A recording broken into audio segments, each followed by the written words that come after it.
Greetings, everybody, and welcome to another episode of Impact with Elle. So, I promised that we would be touching on a lot of controversial topics, politics, economics, all of it, you name it. So, today I want to talk a little bit about economics. And one of my big issues right now is inflation. And I feel like there's kind of a gap between what people think is going on and what inflation really is. So inflation is rising prices, but I think the way that this country measures inflation by the CPI is a little bit, it's a little controlled, manipulated, and probably not the best tool to actually measure true inflation.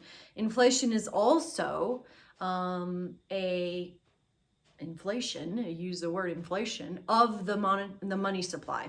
So meaning more and more dollars out there. So we're seeing all of that, all of those things, including prices increase. I think a better example than the CPI is looking at asset prices. So most people have had pretty good years in the stock market.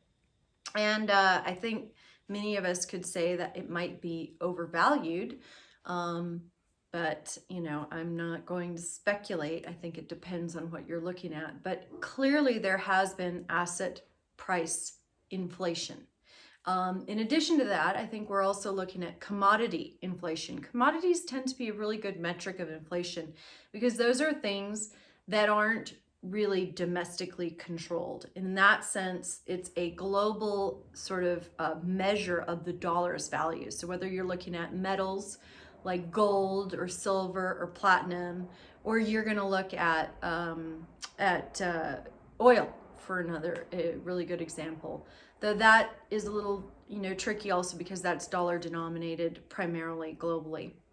So in any case, I think that inflation is something that we should be worried about because inflation is kind of a hidden tax. It just eats away at our savings and it eats away at the value of the dollar, and everything starts to cost more. So I feel like people haven't really been paying much attention about what's going on with inflation in this country and what that impact might mean for them, for their savings, and for their future plans. So I hope that this will generate a little discussion on that. I'll happy to dig into it a bit later, but I wanted to raise it as a topic of interest and kind of get people engaged on that. So hope to speak to everybody soon, and I'll be back with more economics. You can bet that.